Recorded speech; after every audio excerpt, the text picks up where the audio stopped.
Pessoal, tudo bem?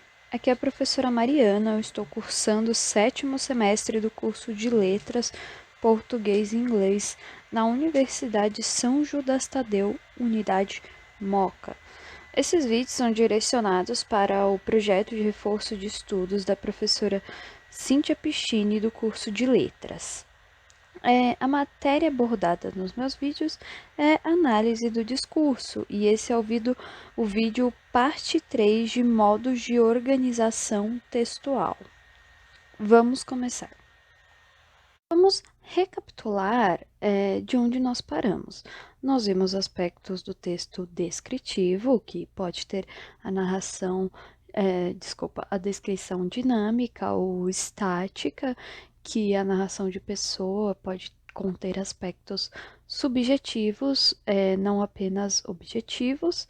Vimos os tipos de narração, que a narração tem características muito específicas, ela pode ser fictícia ou real, fictícia como uma fábula, um apólogo, ou real como nos livros de histórias, manchetes, enfim.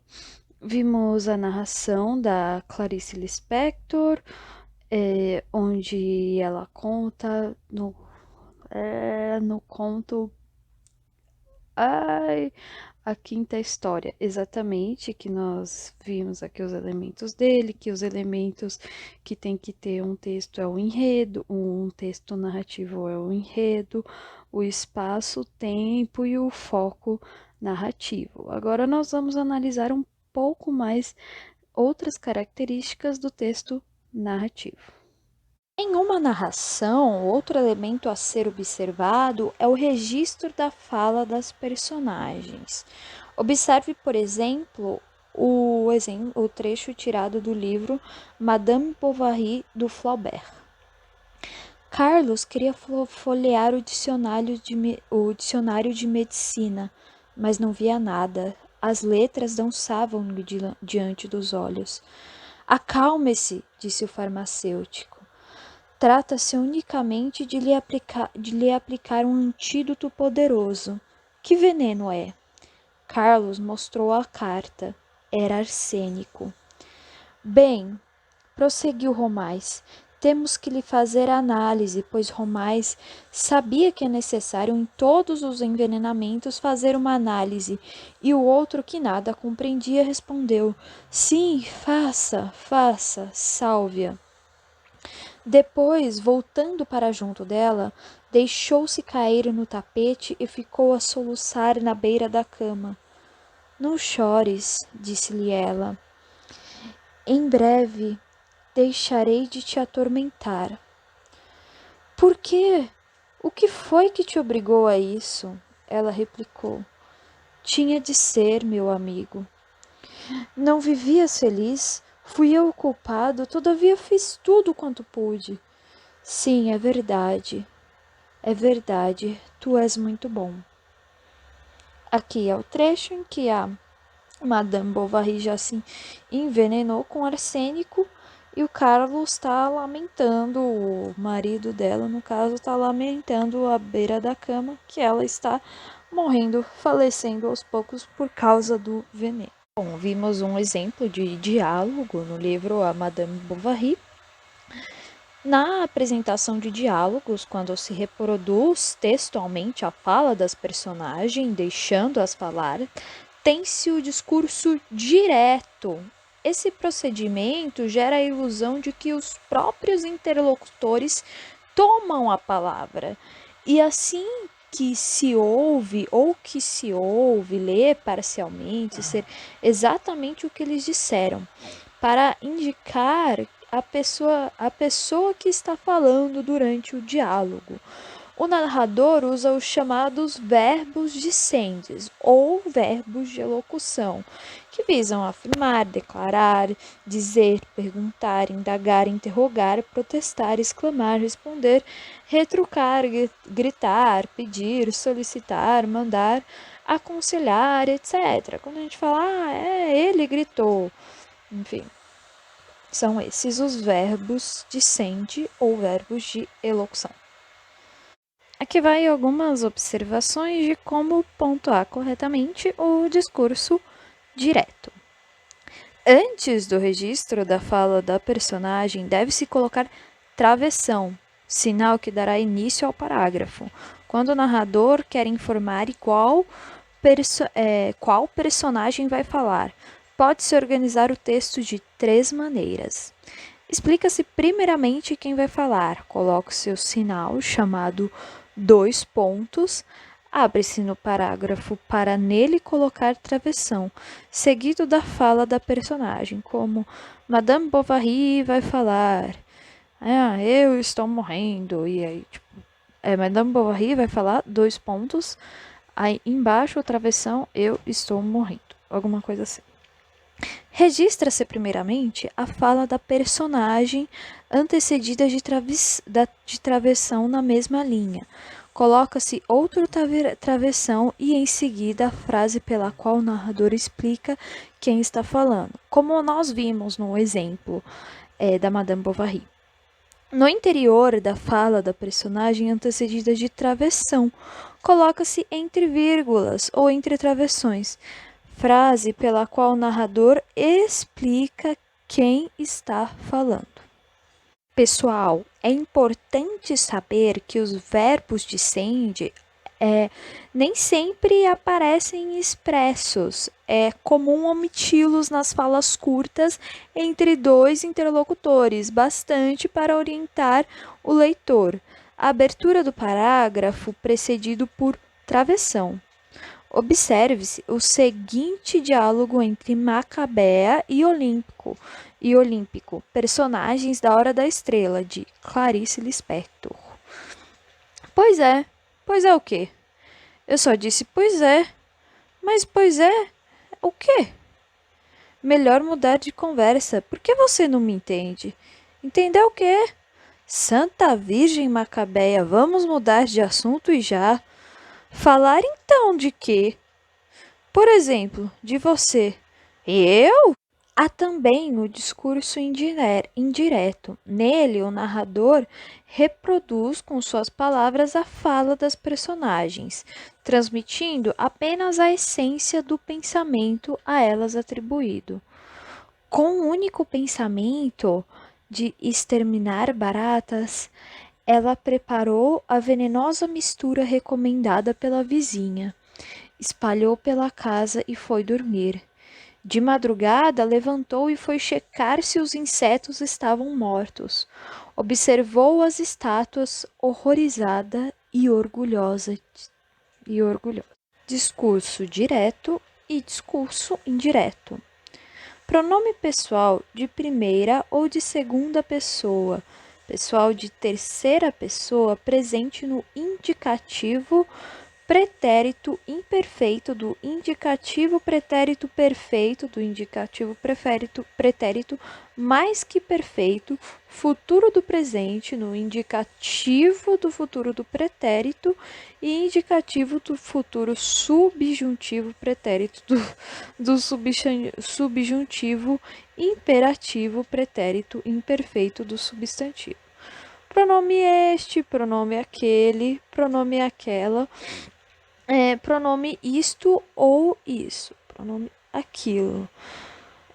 Também pronome possessivos, meu, minha, dele, dela, pronome teu, teu, todos os pronomes possessivos, né? Enfim, advérbio hoje, locução adverbial, naquele dia, advérbio agora ou locução adverbial, naquele momento, advérbio amanhã ou locução adverbial no dia seguinte. O advérbio ontem ou locução adverbial no dia anterior. São características do discurso direto e do discurso indireto.